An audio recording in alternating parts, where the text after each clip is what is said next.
ZEE5 ಇರುವಾಗ ನೀವು ನಿಮ್ಮ ನೆಚ್ಚಿನ ಶೋಗಳನ್ನ ಎಂದಿಗೂ ಮಿಸ್ ಮಾಡಿಕೊಳ್ಳುವುದಿಲ್ಲ. ಅದು ಸಂಪೂರ್ಣ ಉಚಿತವಾಗಿ.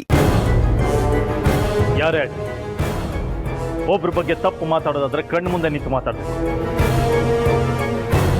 ಒಳ್ಳೆ ದಿನ ಬೆನ್ನ ಹಿಂದೆ ಮಾತಾಡಬೇಕು. ಅದಕ್ಕೆ ಲೀಲನ ಕರ್ಕೊಂಬಂದು ನಿಲ್ಸಿದ್ದೀನಿ.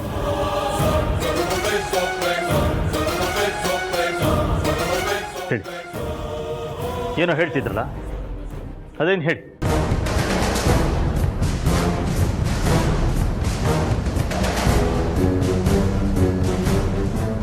ಯಾರೇ ಆಗಲಿ ಒಂದು ಹೆಣ್ಣಿನ ಬಗ್ಗೆ ಹಿಂದೆ ಮುಂದೆ ಯೋಚನೆ ಮಾಡದೆ ತಪ್ಪಾಗಿ ಮಾತಾಡಿದ ಕ್ಷಣ ನಿಮ್ಮ ಜನ್ಮನ ನೀವೇ ಪ್ರಶ್ನೆ ಮಾಡ್ಕೊಂಡಾಗ ಅರ್ಥ.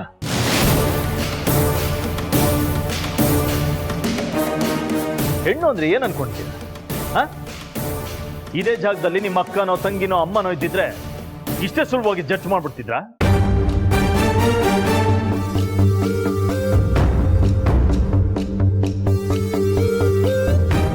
ನಿಮ್ಮನೆ ಹೆಣ್ಮಕ್ಳ ಬಗ್ಗೆ ಆದ್ರೆ ಯೋಚನೆ ಮಾಡ್ತೀರಾ, ಬೇರೆಯವ್ರ ಮನೆ ಹೆಣ್ಮಕ್ಳ ಬಗ್ಗೆ ಯೋಚನೆ ಮಾಡಲ್ಲ. ಯಾಕೆ?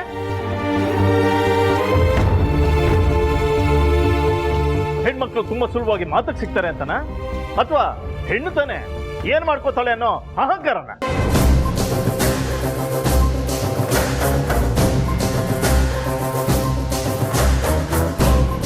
ನೀನು 100 ಸತಿ ತಪ್ಪು ಮಾಡಿದ್ರು 101ನೇ ಸತಿ ಬಂದು ತಪ್ಪಾಯ್ತು ಕ್ಷಮಿಸು ಅಂತ ಕೇಳಿದ್ರೆ ಕ್ಷಮಿಸುವಂತ ಏಕೈಕ ಜೀವ ಅದು ಹೆಣ್ಣು.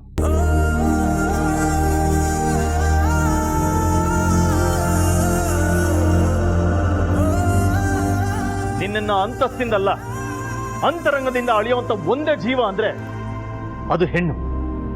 ಅಂತ ಹೆಣ್ಣು ಬಗ್ಗೆ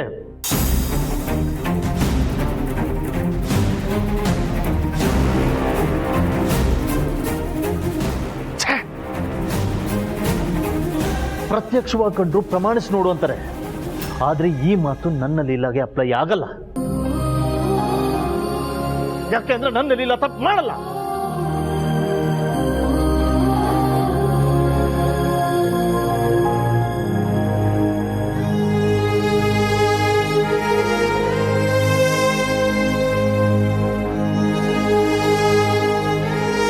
ದುರ್ಯೋಧನ ಕರ್ಣನ್ ಜೊತೆ ತನ್ನ ಹೆಂಡತಿ ಪಗಡೆ ಆಡೋದನ್ನ ನೋಡಿ ತಪ್ಪು ತಿಳ್ಕೊಂಡಿದ್ದಿದ್ರೆ ಮಹಾಭಾರತದಲ್ಲಿ ಆಗ್ತಾ ಇದ್ದಿದ್ದು ಕೌರವರು ಪಾಂಡವರ ಮಧ್ಯೆ ಯುದ್ಧ ಅಲ್ಲ, ಕರ್ಣ ಮತ್ತೆ ದುರ್ಯೋಧನ ಮಧ್ಯೆ ಯುದ್ಧ.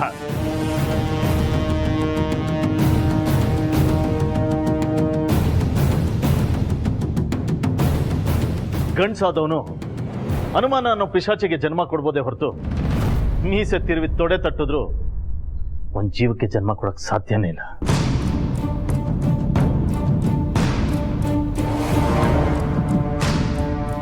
ನಿಮ್ಮೆಲ್ರಿಗೂ ಒಂದು ಪ್ರಶ್ನೆ ಕೇಳ್ತೀನಿ.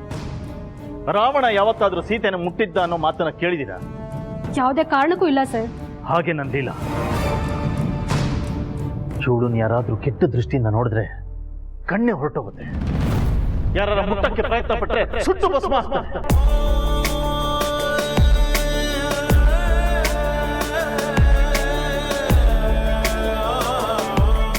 ಯಾಕೆಂದ್ರೆ ನನ್ನ ಲೀಲಾ ಬೆಂಕಿ ಬೆಂಕಿ.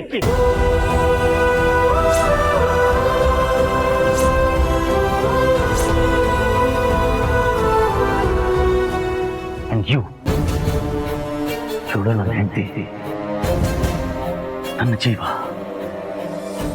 ಈ ಮನೆ ಜ್ಯೋತಿ, ನನ್ನ ಬಾಳಿನ ಬೆಳಕು.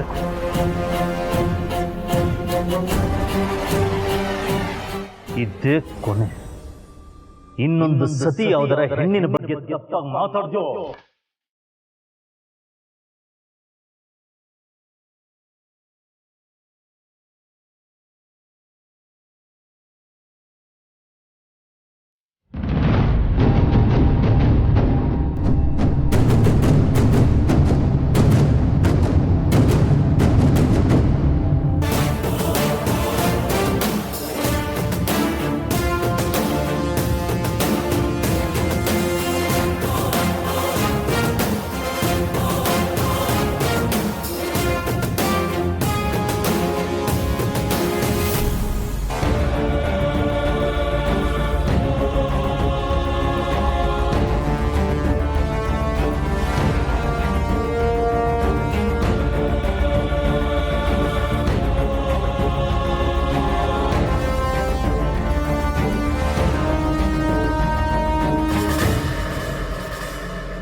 ಇದೇ ಹಿಂದಿನ ಏಜೆ ಆಗಿದ್ರೆ ನಿಮ್ಗಳ ಪರಿಸ್ಥಿತಿ ಹೀಗೆ ಆಗಿದೆ.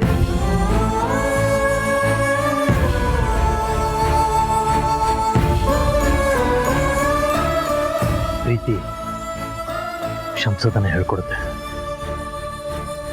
ನನಗಿದನ್ನ Leela ಹೇಳ್ಕೊಟ್ಟಿದ್ದೆ. Won't you ever repeat this? Out!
ಮಾಡಿ ಎಲ್ಲಾ ಸಂಚಿಕೆಗಳನ್ನು ಸಂಪೂರ್ಣ ಉಚಿತವಾಗಿ ನೋಡಿ.